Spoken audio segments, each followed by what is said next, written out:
मैं भी माँ से जिद करता था। अच्छा चीज के लिए तो जिद्दी होना ही चाहिए ना। भजन के लिए जिद किया तो अपने तो चॉकलेट तो मांग नहीं रही थी कि अकेले खा लेती। भजन मांग कि हमें ये भजन चाहिए, ये अच्छा जिद है। माँ से मैं भी जिद कर, मैं कभी नहीं कहा माँ को कि हमको चॉकलेट चाहिए, फलना चाहिए, चिल्ला चाहिए।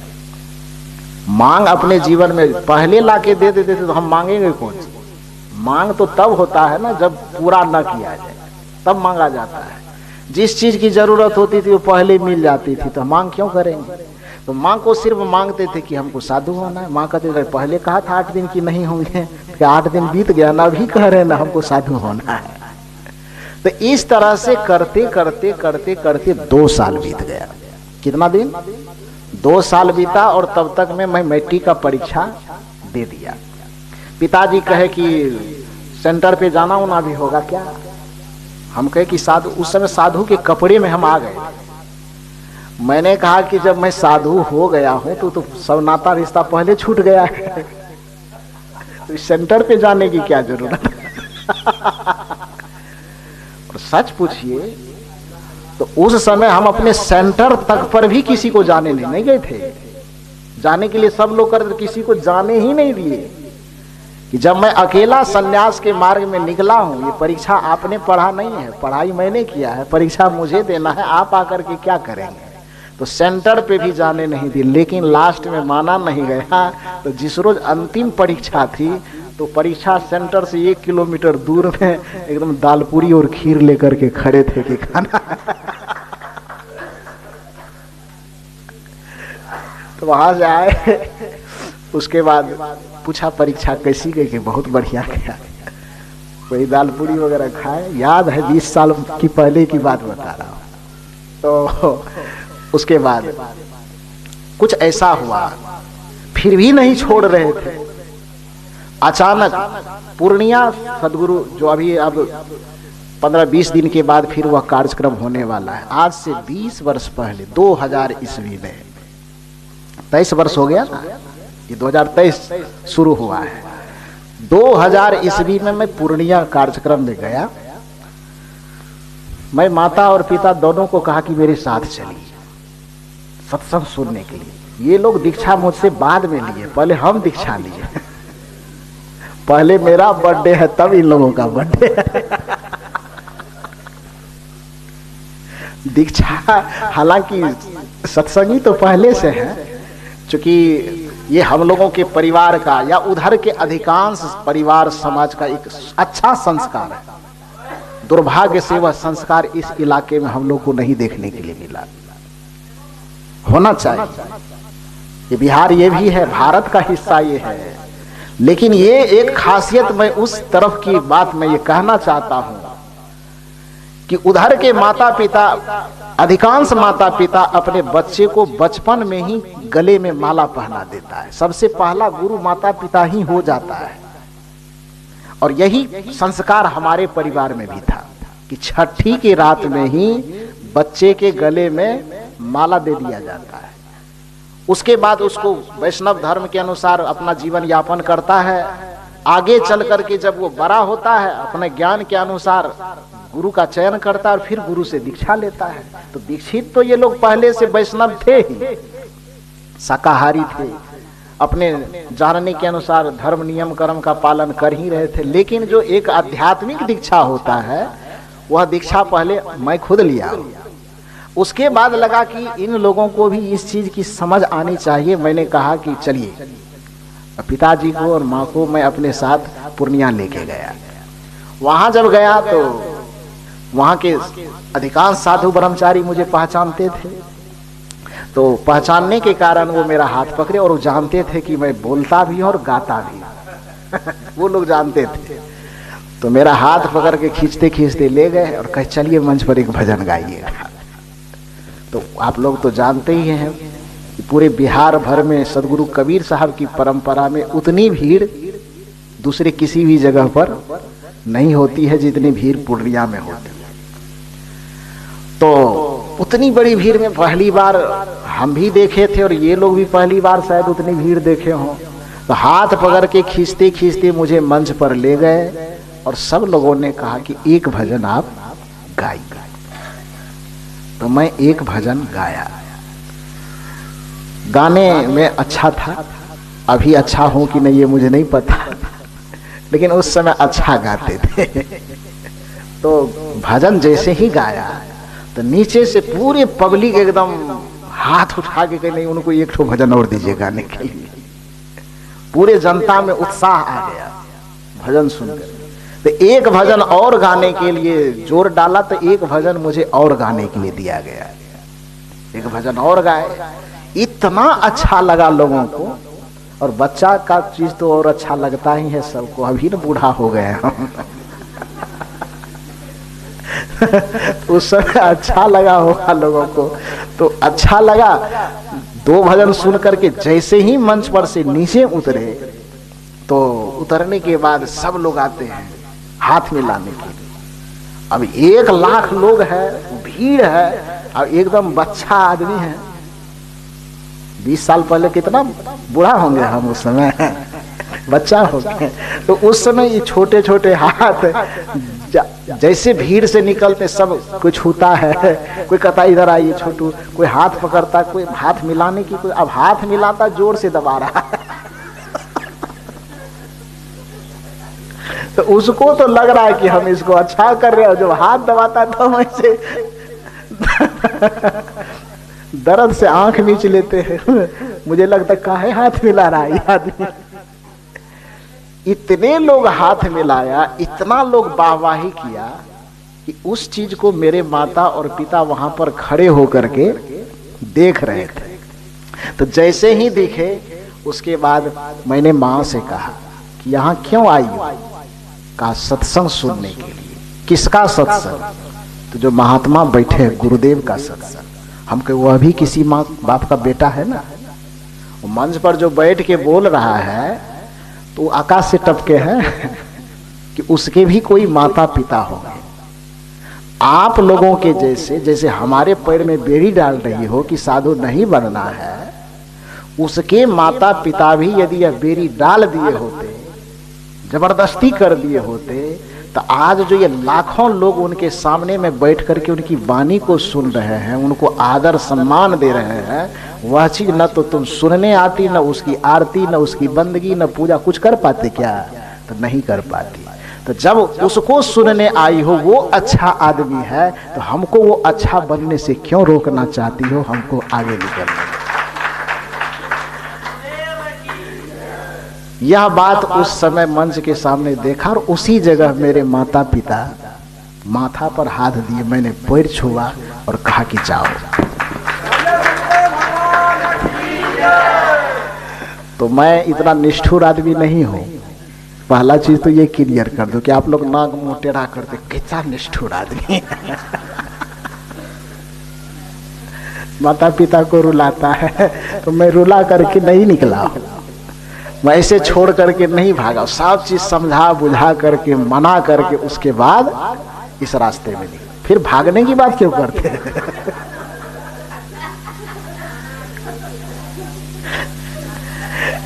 भागने की बात होती तो मिल गए कहीं ले जाने के लिए। अब आप लोग ले जाने दीजिएगा क्या? वो ले भी जाएंगे तो आप लोग ले जाने दीजिएगा? नहीं ले जाने दीजिएगा। तो कहने का ये अर्थ है कि मैं कह रहा था कि गुरु की जो श्रृंखला आती, गुरु की श्रेणी बाद में आती। पहले माता पिता ही ब्रह्मा विष्णु महेश बन करके, तीनों चीज बन करके एक मनुष्य का निर्माण करता है। यही कारण है कि महर्षि मनु ने कहा कि यंग माता पितरो क्लेशं सहेत संभवे निर्णाम न तस्य निष्कृति शक्या कुर्तंग वर्षं सतेरपि। कि एक माता पिता को बाल बच्चे जन्म देने में, उसका पालन पोषण करने में, पढ़ा लिखा करके उसे चरित्रवान विद्वान महान बनाने में, माता पिता के जो पसीने की लागत है, उस लागत से मुक्त होने के लिए, उस कर्जे से मुक्त होने के लिए, कोई बच्चा यदि 100 वर्ष तक उसके तरवा में सरसों का तेल रगड़ते रहे और फिर भी उसके कर्जा से मुक्त होना चाहे तो वह मुक्त नहीं हो सकता है। हजरत ईसा मसीह ने से 2 कदम और आगे बढ़ते हुए कहा, वो तो मनु जी ने तेल लगाने की बात की। हजरत ईसा मसीह ने कहा कि दुनिया के लोगों, माता पिता का उपकार तुम्हारे ऊपर इतना है, तुम्हारे ऊपर इतना बड़ा ऋण है उसका तुम्हारे ऊपर, कि अपने शरीर के चमड़े को छील करके और उसका जूता बना करके माता पिता के पैर में पहना दो और उसको रोड पर टहलाने की व्यवस्था कर दो, तो भी उसके कर्जे से तुम मुक्त नहीं हो सकते हो। तो सगुण रूप से, प्रत्यक्ष रूप से जो दिखने वाले माता पिता है वो सबसे बड़े देव है। पूज्य गुरुदेव आचार्य श्री धर्मस्वरूप साहब जी के एक पद में आया है, मात पिता ने जन्म दिया है, पाल पोस कर बड़ा किया है, धर्म है उनकी सेवा करना, सुबह शाम नित शीश नवाना, मात पिता सम देव न आन, धारण करो चरित्र महान। यह चरित्र को धारण करो। माता पिता की सेवा ही ऐसी तप है, क्योंकि आप सेवा किसकी करने जाते हैं? मूर्ति की। मूर्ति की सेवा करें, मूर्ति को हम देव माना, चाहे किसी की भी मूर्ति हो, चाहे वो दुर्गा की हो, काली की हो, शिव की हो, हनुमान की, किसी की हो। अपने विवेक से सोच करके बताइए कि उनको हम खिलाने जाते हैं, वो खाता है क्या? वो नहीं खाता है। उनको कोई चीज हम चढ़ाने, कोई बात हम कहने जाते, वो सुनता है क्या? वो नहीं सुन पाता है। उनके सामने हम झुकते हैं, वो मेरे झुकने को देखता है क्या? वो नहीं देखता है।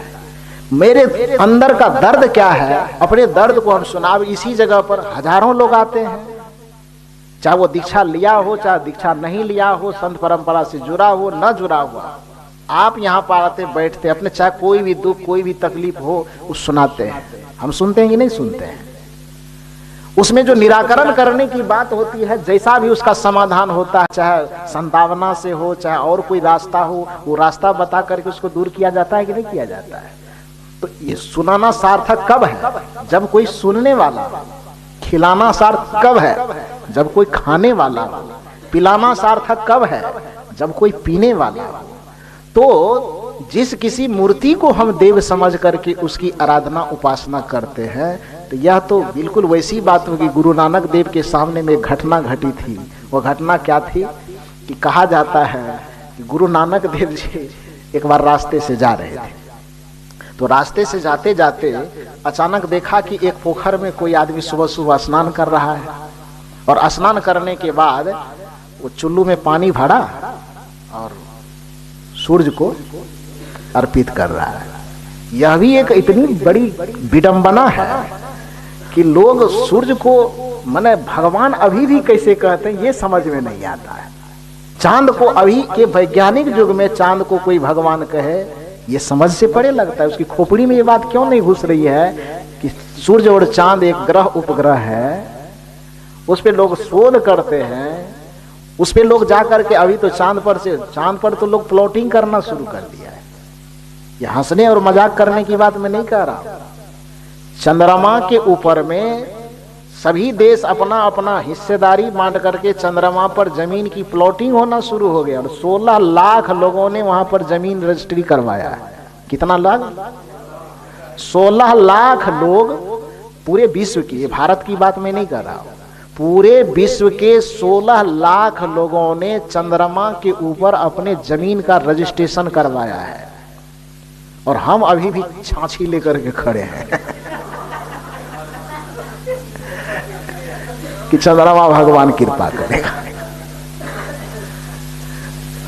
सरकार यहां लाखों करोड़ों रुपए खर्चा करके मंगलयान निकाल रहा है, मंगल पे जा रहा है। हम मंगल ग्रह से एकदम डर करके अंगूठी पहन रहे हैं। गजब आदमी। और इसमें साधारण बुद्धि वाले की बात मत कीजिए। अभी मैं नाम नहीं लूंगा, मेरा प्रोफेसर साहब सुन रहा होगा, नहीं तो पीएचडी में मेरा नंबर काट लेगा। 20 साल पहले मैं वहां पर जब पढ़ता था, तो चूंकि साधु के वेश में तो मैं आ ही गया था, तो जब पढ़ने जाता था तो विद्यार्थी की तरह मेरे साथ व्यवहार नहीं करता था। और अभी भी मैं यूनिवर्सिटी जाता हूं तो विद्यार्थी की तरह व्यवहार करने का अब तो कोई सवाल ही नहीं है। उस समय नहीं करता था, तो अब क्या करेंगे? प्रोफेसर साहब सुन रहे होंगे तो क्षमा कीजिएगा, नाम नहीं ले रहा हूं, बेइज्जती नहीं होगी आपकी। तो उस समय 20 साल की बात मैं बताता हूं, वो केमिस्ट्री के टीचर थे, और अभी वर्तमान में यूनिवर्सिटी के हेड ऑफ डिपार्टमेंट है केमिस्ट्री विभाग के। इतने उन्नत विचार के थे, इंसान भी बहुत अच्छे, ज्ञान भी बहुत अच्छा, चिंतन भी बहुत अच्छा। उनके पास पढ़ने वाले विद्यार्थियों की कतार लगी रहती थी, लंबी लंबी लाइनें। ठंडी गर्मी वर्षा का कोई फिक्र नहीं, इतना बढ़िया पढ़ाते थे। अभी भी यूनिवर्सिटी के प्रोफेसर होना कोई साधारण बात है, वो भी हेड ऑफ डिपार्टमेंट होना बहुत ऊपर की बात है। और हेड ऑफ डिपार्टमेंट ही नहीं, पूरे यूनिवर्सिटी के 700 प्रोफेसर के अध्यक्ष है वो, समझ रहे हैं। अब एक ही कुर्सी बचा है VC तक जाने के लिए, अब अगला छलांग मारेगा तो सीधे VC तक पहुंचेंगे वो। तो लेकिन उनके जीवन की, मैं 20 साल पहले की बात बता रहा हूँ, केमिस्ट्री जब मैं उनके पास पढ़ता था, क्योंकि इंटर में गया तो मैं सोचा कि थोड़ा डॉक्टरी विभाग को भी टच करना चाहिए, तो मैं वहाँ बायोलॉजी लिया था और साइंस की वहाँ पढ़ाई की थी। तो केमिस्ट्री जाता था सर जी के पास पढ़ने के लिए, तो सर अन्य विद्यार्थी की तरह मेरे साथ व्यवहार नहीं करते, बढ़िया से पढ़ाते थे। तो एक दिन छिटफुट बारिश होने लगी तो मैं गया, वर्षा के कारण सर जी छुट्टी दे दिए थे कि आज नहीं पढ़ाऊंगा, लेकिन मेरे पास सूचना नहीं पहुंची थी तो मैं तो चला गया था। तो चले गए तो सर बोले कि अच्छा आ ही गए हैं तो ठंडा में अब कहाँ जाइएगा, बारिश में कहाँ जाइएगा, बैठिए। तो मैं बैठा और वहाँ पर मैडम जो थी वो खाना बना रही थी चूल्हा के पास, सर भी बैठे हुए थे। तो अब दूसरा कोई हो तो वहाँ आंगन तक नहीं जाने देगा, लेकिन मुझे तो वहाँ तक भी एंट्री थी, मैं जाता था। तो मैं बैठा, सर बोले कि महात्मा जी को भी दीजिए खाने के लिए तो सर भी उधर खा रहे थे, उधर बगल में मुझे भी थाली दिए। तो मैंने कहा कि सर आज क्लास यदि बंद करेंगे तो फिर क्लास कब से चालू करेंगे। मेरा ये सवाल हुआ कि ठीक है आज नहीं पढ़ाएंगे, आज तो छुट्टी दे दिए हैं, लेकिन कब से पढ़ाएंगे फिर। तो सर बोलते हैं और देख नहीं रहे हैं, और देखिए इंद्र भगवान कब कृपा करते हैं माने इंद्र भगवान की कृपा होगी, वर्षा ठीक हो जाएगा तो क्लास चालू करेंगे। वो जैसे ही ये बात कही मुझे हंसी आ गई मैंने कहा सर, थोड़ा मुंह लगवा टाइप के थे, मैंने कहा सर केमिस्ट्री के जो आप प्रोफेसर बने हैं डिग्री सही ठीक ठाक है कि कहीं चोरी करके लाए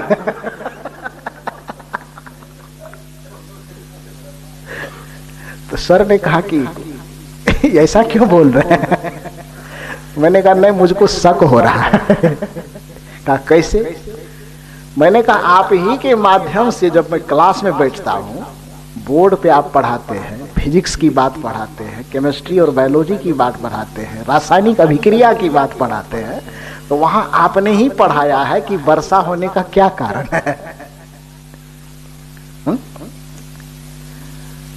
जल होता है, गर्मी सूर्य का ताप पड़ता है, फिर ताप पड़ने से पानी वाष्प बन करके आसमान में जाता है, फिर वहां पर जब वातावरण थोड़ा ठंडक होता है, हवा का वेग आता है, तो धीरे धीरे वही पानी फुहार बन करके जमीन पर आती है, जिसको कि बारिश कहते हैं। ठंडी महीना में उसको कुहासा कहते हैं, इन कहते हैं, अब बारिश होती है।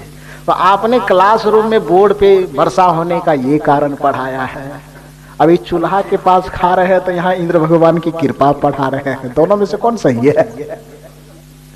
क्लास में जब आप क्वेश्चन दीजिएगा, हमारे या आपके पास पढ़ने वाले 1000 विद्यार्थी क्लास में बैठेगा और संजोग से आप ही क्वेश्चन बनाते हैं, और ये क्वेश्चन बना करके आप दे दीजिएगा कि वर्षा होने के कारण को स्पष्ट करें, तो आप ये बताइए कि हम क्लास वाला उत्तर देंगे कि चूल्हा के पास वाला उत्तर देंगे।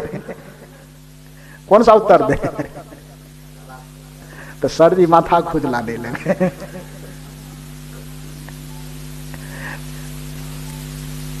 कहने का मतलब है कि बड़े बड़े लोग, पढ़े लिखे लोग भी इस बात को समझ नहीं पाते हैं कि हमें पूजा किसकी करनी चाहिए, देवता किसे बनाना चाहिए, आराध्य किसे बनाना चाहिए, उपासना किसकी करनी चाहिए, इस चीज को समझ नहीं पाता है। और यदि कोई ज्ञानी, कोई विवेकी इस बात को समझाने की कोशिश करता है तो उसमें सीधा आरोप लगाता है, धर्म के तो निंदक आदमी, मंदिर के निंदा करता है, मूर्ति के निंदा। किसी को निंदा करने की छुट्टी पड़ी है, क्या हो जाएगा, निंदा करेगा तो उससे किसका क्या बनने बिगड़ने वाला है। ये निंदा नहीं किया जाता है, ये सही रास्ता। हाँ, जैसे एक बच्चे को पढ़ाने के लिए सबसे पहले LKG UKG में ऐसी पुस्तक दी जाती है जिसमें चित्र बना हुआ होता है ना जी। क्योंकि बिना चित्र के सहारे बच्चे को अक्षर का बोध नहीं हो सकता है, तो इसलिए उसके किताब में चित्र दिया जाता है। स्थूल पढ़ाई है वो, पहली पढ़ाई है। तो जैसे चित्र के सहारे, स्थूल मूर्ति के सहारे बच्चे को अक्षर का ज्ञान करवाया जाता है, उसी प्रकार से हमारे संतों ने, ऋषियों ने, मुनियों ने भक्ति का स्थूल बोध करवाने के लिए, भक्ति का स्थूल ज्ञान करवाने के लिए मंदिर और मूर्ति की स्थापना की। इसलिए वह भी गलत नहीं है, वह शुरुआती चीज है। लेकिन आप ये बात बताइए कि कोई बच्चा LKG वाले किताब में ही अटका रह जाए तो उसको आप समझदार कहेंगे? वो LKG वाला कबूतर, इमली या आम को पलट पलट के एकदम खुश होता रहे, ये तो कुछ दिन तक अच्छा लगेगा। लेकिन यदि वही 10 बरस, 15 बरस, 20 बरस तक उसमें अटका रह जाए, तब आप क्या कीजिएगा? मंदिर दौड़िएगा कि हमारा बच्चा को क्या हो गया, हे भगवान, ये तो LKG से निकल ही नहीं रहा, आप क्यों छोड़वा रहे हैं वहां क्यों छोड़वा रहे हैं आप? क्योंकि उसकी समझ है आपको कि यदि इसमें अटका रह गया तो आगे का ज्ञान इसको प्राप्त नहीं होगा। ये चीज समझ रहे हैं आप? तो व्यवहार में जैसे इस चीज को समझ रहे हैं, वैसे ही परमार्थ में भी इस बात को समझिए कि जैसे मंदिर, मूर्ति, देवी देवता, पूजा पाठ, फलाना चिलाना, जितना कुछ भी है वो भक्ति के क्षेत्र में पहला और दूसरा क्लास की पढ़ाई है। यदि आपको भक्ति के क्षेत्र में और ज्ञानी होना है तो आपको कबीर जैसे ज्ञानी के शरण में आना ही होगा। इसके अलावा दूसरा कोई रास्ता नहीं।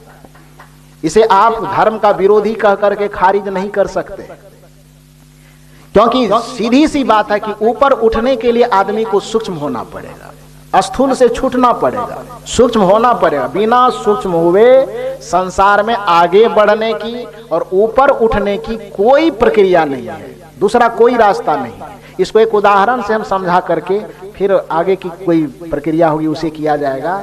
इसको एक उदाहरण से समझिए। पानी देखे हैं आप? पानी देखे हैं कि नहीं देखे? कैसा होता, नीला की पीला? नीला पीला नहीं होता, पानी का कोई रंग नहीं होता है, वो जिसमें मिला देगा वैसा ही रंग का हो जाएगा। पानी के कितने रूप? 3 रूप होते हैं, ठोस, द्रव और गैस। ये विज्ञान की भाषा में। ठोस रूप में क्या होता है? बर्फ। द्रव तो पानी द्रव ही है, और गैस माने भाप। आप उस पानी के स्थूल रूप यानी बर्फ को देखिए। एक बर्फ लीजिए, जमीन पर आप रख दीजिए, तो वह बर्फ ऊपर उठेगा कि दाएं घसकेगा कि बाएं घसकेगा कि ऊपर जाएगा कि नीचे जाएगा, किधर जाएगा? जोर से बोलिए, ये आप लोगों को समझना ज्यादा है। आप ही लोग डोलची या फोलची लेके ज्यादा इधर उधर भागते हैं। एक बर्फ को जमीन पर आप रख देंगे तो बर्फ उड़ करके ऊपर जाएगा कि बाएं खिसकेगा कि दाएं खिसकेगा, किधर जाएगा? कहीं नहीं जाएगा। क्यों नहीं जाएगा? क्योंकि पानी का वो सबसे स्थूल रूप है, मोटा है, जहां धर दिया वहीं धरा रहेगा, न दाएं न बाएं न आगे न पीछे, किधर घसकेगा? कहीं नहीं जाएगा। थोड़ा सा उसमें दूसरा रूपांतरण करेंगे, उसको तरल बना देंगे, तो तरल बनने के बाद क्या होगा? वो ऊपर नहीं जाएगा, लेकिन उसमें एक क्रिया होगी कि दाएं बाएं फैल जाएगा। फैलेगा ना? कब फैला? वो फैला कब? जब वो गलने लगा। ठोस रूप में स्थूल क्या हुआ?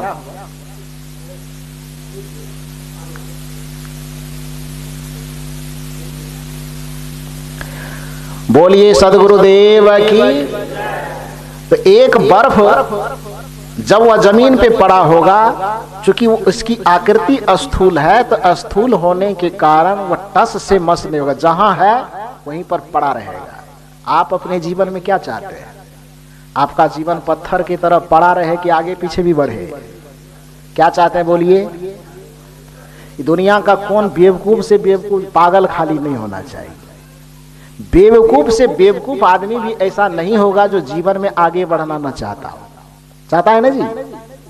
कबीर यही समझाना चाहते हैं आपको, बुद्ध यही समझाना चाहते हैं आपको, महावीर, नानक, रविदास, सूर, बाबा में ही यही बात आपको समझाना चाहते हैं कि आगे बढ़ने का लक्षण क्या है। पहले ये तो देखो कि आगे कैसे बढ़ेगा।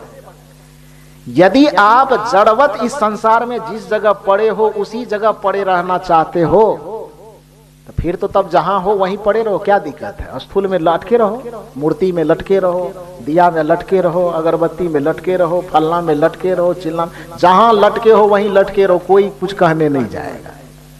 लेकिन यदि अभिलाषा है, अंदर में इच्छा है कि हमें आगे बढ़ना है, जीवन के किसी भी दिशा में आगे बढ़ना है, तो आगे बढ़ने का सूत्र क्या है उसे देख लो। बर्फ यदि ठोस अवस्था में, बर्फ के अवस्था में रहेगा तो वह ऊपर उठेगा, दाएं जाएगा, बाएं जाएगा, उसमें कोई भी गति होगी? कोई गति नहीं होगी। तब उसका दूसरा रूप आएगा। दूसरा रूप क्या आएगा? वो पानी हो जाएगा, द्रव के रूप में आ गया। तो द्रव के रूप में आएगा तो उसमें जो गति होगी वह गति ऊपर उठने की होगी? नहीं होगी। गति तो होगी लेकिन वो दाएं बाएं वाली, पसरने वाली गति होगी, ऊपर उठने वाली गति नहीं होगी। तो आपको कौन चीज चाहिए? स्थिर पत्थर की तरफ पड़े रहना चाहते हैं कि पसरना चाहते हैं कि ऊपर उठना चाहते हैं?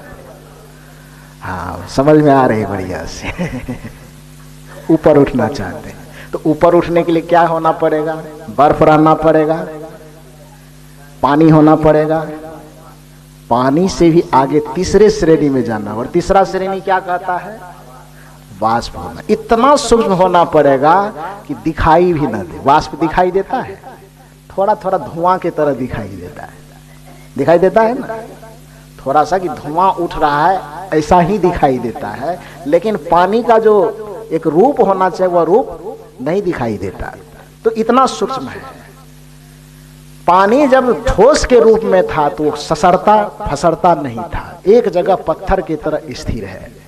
वह द्रव बना तो फैला और वाष्प बना तो ऊपर उठा। आपसे पूछना चाहता हूं कि आप अपने जिंदगी को क्या बनाना चाहते हैं? पत्थर की तरह स्थिर करना चाहते हैं कि पसरना चाहते हैं कि ऊपर उठना चाहते हैं? ऊपर उठना चाहते हैं तो क्या बनना पड़ेगा? ठोस की द्रव। ठोस द्रव से भी आगे जाकर के कहां जाना होगा? वाष्प में, गैस में जाना होगा, तीसरी अवस्था में जाना होगा। उसी प्रकार से आप अपने मन को, यदि आप जीवन में प्रगति चाहते, ध्यान दीजिए, जीवन में भी और साथ साथ धर्म के क्षेत्र में, अध्यात्म के क्षेत्र में, आत्मा और आत्मज्ञान के क्षेत्र में भी आगे बढ़ना चाहते हैं, तो आप जैसे बर्फ का, पानी का पत्थर यानी बर्फ ठोस है तो दाएं बाएं नहीं जा सकता, ऊपर नहीं जा सकता। पानी के रूप में आया तो फैल सकता है, ऊपर नहीं जा सकता। लेकिन वाष्प के रूप में आया तो उसको दाएं बाएं जाने की जरूरत नहीं है, वह सीधे ऊपर जाएगा। उसी तरह से आप यदि जीवन के क्षेत्र में प्रगति करना चाहते हैं, किसी भी क्षेत्र में प्रगति करना चाहते हैं, तो प्रगति का यह नियम है कि अपने मन को, अपने बुद्धि को, अपने चिंतन को जहां जहां स्थूल चीजों में अटका हुआ है उन अस्थिर चीजों से हटा करके सूक्ष्म चीजों में अपनी चेतना को जोड़ दीजिए। तभी आप जीवन में प्रगति और उन्नति कर सकते हैं, तभी आप आगे बढ़ सकते हैं। धर्म की जो सीमा है वह धर्म की सीमा स्थूलता तक है, स्थूल केंद्र तक है। और स्थूल केंद्र में यदि आप उलझे रहेंगे, धार्मिक विधानों में, कर्मकांडों में यदि आप उलझे रहेंगे, चाहे वह पूजा वाला विधान हो कि चाहे यज्ञ वाला विधान हो, चाहे हवन वाला विधान हो, कर्मकांड का जो कुछ भी विधान होगा वह कर्मकांड का विधान इतना स्थूल है कि उन स्थूल चीजों में जब तक आपकी चेतना, आपकी बुद्धि, आपका मन उलझा और फंसा रहेगा, तब तक आप जीवन के किसी भी दिशा में प्रगति नहीं कर सकते, ऊपर नहीं उठ सकते।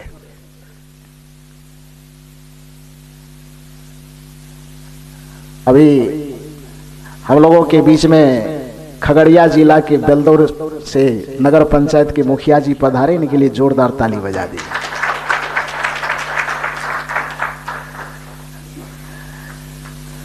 तो नेता लोग लेट से आता ही है तब तक मैं छोटा मोटा कार्यकर्ता सब भाषण उसन देता है, नेता लोग बाद में फीता काटने आता है। तो फीता काटने वाली ही दिख रही, काटने वाला कहाँ है? नहीं आए हैं। अच्छा अच्छा जी। तो बहुत बहुत धन्यवाद। इतनी ठंडी में भी आपने समय निकाल करके यहाँ पर आया। तो यहीं से संजय बाबू को भी बहुत बहुत धन्यवाद कि आपको आने दिया यहाँ पर न तो और कहीं फीता कटवा रहा होता आपसे। तो कहने का ये मतलब है कि मैंने कहा कि जीवन में प्रगति करने के लिए सूक्ष्म होना पड़ेगा। तो अपनी चेतना को जब भी सूक्ष्म बनाने की जरूरत महसूस होगी आपको, तो आपको धर्म के कर्मकांडों से छूट करके जो कबीर बुद्ध महावीर का संदेश है, जो अध्यात्म का रास्ता है, उस आध्यात्मिक रास्ता को अपनाना पड़ेगा। इसके अलावा कोई चारा नहीं। इस धरती पर जितने व्यक्ति महान बने हैं ना, वो महान बनने की श्रृंखला, ऊपर उठने की श्रृंखला यही है कि शुरू में धर्म तो किया वो। मैंने कहा ना कि जैसे पहला क्लास, तो बिना पहला में पढ़े कोई मैट्रिक में कैसे जाएगा, ये भी तय है। लेकिन पहले में अटका रह जाए तो ये तो महादुर्भाग्य की बात है। तो उसी तरह से जीवन के प्रारंभिक क्षणों में धर्म के विधानों के साथ चलना ये कोई बुरी बात नहीं है। बुरा कब है? जब उन्हीं धार्मिक कर्मकांडों और विधानों में उलझ करके हम आत्मज्ञान को छोड़ देते हैं, आत्मज्ञान को भूल जाते हैं, साधना के सूक्ष्म रहस्यों को समझना छोड़ देते हैं और हम उल्टे निंदा करने लगते हैं कि लोग कोई पूजा नहीं करता है, कोई टीका नहीं लगाता है, कोई चीज करवे नहीं करता है, कोई देवी देवता मानवे नहीं करता है। अरे भैया, कोई व्यक्ति पीएचडी में जा करके पचमा की पुस्तक क्यों पढ़ेगा?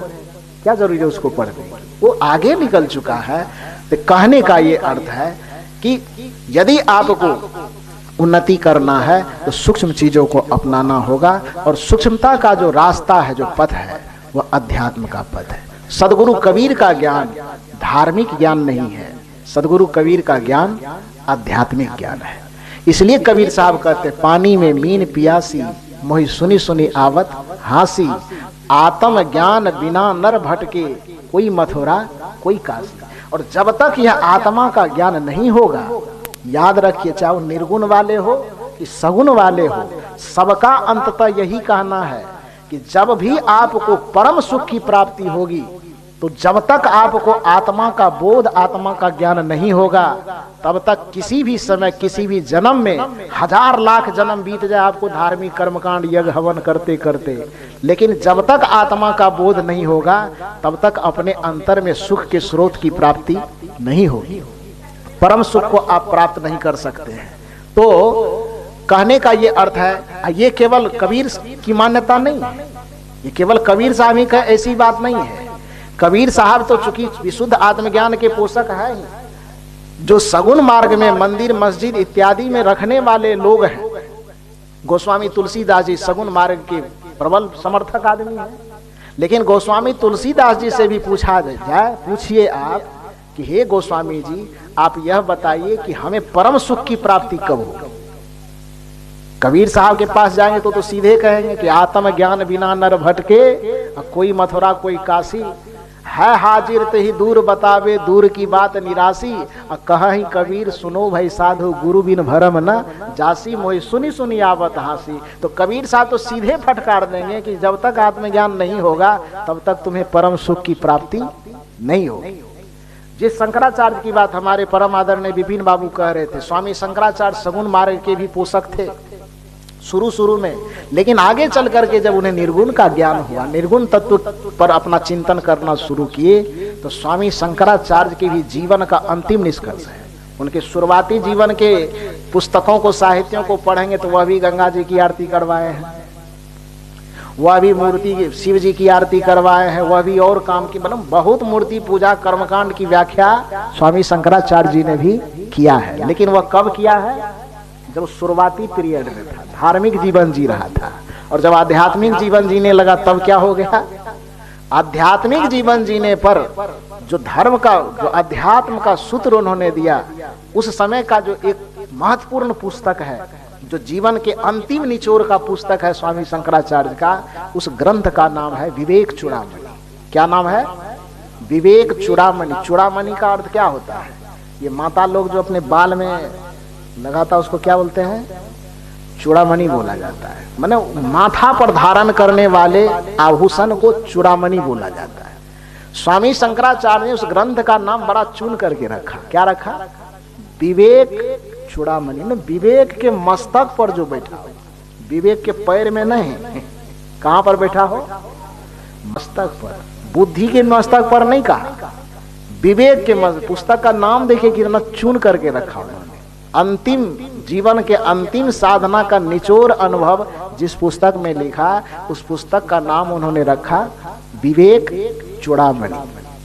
उस पुस्तक में उन्होंने कहा, लोग जब उनसे पूछने गया कि हमें मुक्ति, शांति, मोक्ष, सुख कब मिलेगा, तो सब लोग सोच के गया कि तो पंडित जी वाला आदमी है, इससे पूछेंगे तो इधर उधर दुनियादारी की ही बात बताएगा।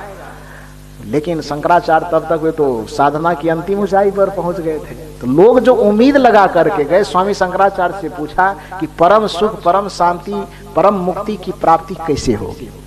स्वामी शंकराचार्य ने बड़े सुलझे हुए अंदाज में कहा, और देखिए जो विवेक की अंतिम ऊंचाई की बात कही जाएगी वो कबीर से अलग नहीं हो सकता। स्वामी शंकराचार्य ने क्या कहा कि वदन्तु शास्त्राणि यजन्तु देवान कुर्वन्तु कर्माणि भजन्तु देवता आत्मैक्य बोधेन बिना विमुक्ति न सिद्ध्यति ब्रह्म शतान्तरेऽपि। स्वामी शंकराचार्य कहते हैं कि मेरे विवेक की साधना का अंतिम निचोड़ यह है, अंतिम ज्ञान यही है कि हे लोगों, वदन्तु शास्त्राणि, चाहे तुम दिन रात शास्त्रों का पठन पाठन, रामायण पाठ, गीता पाठ, वेद पाठ, फलना पाठ, चिलना पाठ, कितना भी दिन करते रह जाओ। ये मैं नहीं कह रहा हूं, ये कबीर साहब नहीं कह रहे हैं, बल्कि उसी सगुण परंपरा के जो प्रबल समर्थक हैं स्वामी शंकराचार्य, उनका कथन है कि वदन्तु शास्त्राणि, शास्त्रों का चाहे कितना भी पठन पाठन करते रह जाओ। वदन्तु शास्त्राणि, वदन्तु शास्त्राणि यजन्तु देवान कुर्वन्तु कर्माणि भजन्तु देवता आत्मैक्य बोधेन बिना विमुक्ति न सिद्ध्यति ब्रह्म शतान्तरेऽपि। इसका अर्थ यह होता है कि वदन्तु शास्त्राणि, वदन माने होता है बोलना, वद माने बोलना, वदन। स्वामी शंकराचार्य कहते वदन्तु शास्त्राणि, शास्त्रों को तो कितना भी बोलते रहो। जैसा कि मिथिलांचल में लोग कराता है रामायण पाठ, कुछ भी हो तो बस रामायण की चौपाई को पढ़ना है, या कोई भी, केवल रामायण की यहाँ बात नहीं, किसी भी शास्त्रों को दिन रात बोलते रहने से स्वामी शंकराचार्य कहते परम सुख की प्राप्ति होने वाली नहीं है। वदन्तु शास्त्राणि यजन्तु देवान, देवताओं के नाम पे चाहे कितना तिल जौ छीटो कुछ होने वाला नहीं है।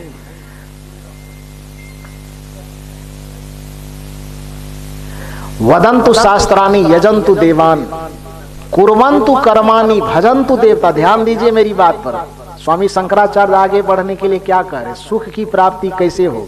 कबीर साहब का नाम सुनकर के तो मिर्ची लग जाती है, ये ठंडी में भी आदमी का मगज लहरने लगता है, तो शंकराचार्य से लीजिए ना। स्वामी शंकराचार्य कहते कि वदन्तु शास्त्राणि यजन्तु देवान कुर्वन्तु कर्माणि, भक्ति के नाम पे चाहे तो कितना कर्मकांड करते रहो, फूल चढ़ाने वाला कि जौ चढ़ाने वाला कि तिल चढ़ाने वाला कि अच्छा चढ़ाने वाला, कुछ भी करते रहो। वदन्तु शास्त्राणि यजन्तु देवान कुर्वन्तु कर्माणि भजन्तु देवता, चाहे किसी भी देवता का बैठ करके कीर्तन करते रहो, लेकिन आत्मैक्य बोधेन बिना विमुक्ति, सब चीज करो लेकिन एक आत्मा का बोध जब तक नहीं होगा, न सिद्ध्यति ब्रह्म शतान्तरेऽपि, कि स्व ब्रह्मा के इस धरती पर से गुजर जाने के बावजूद भी तुमको आंतरिक शांति और आंतरिक सुख कदापि मिल नहीं सकता है। ये कौन कह रहा है? शंकराचार्य कौन है?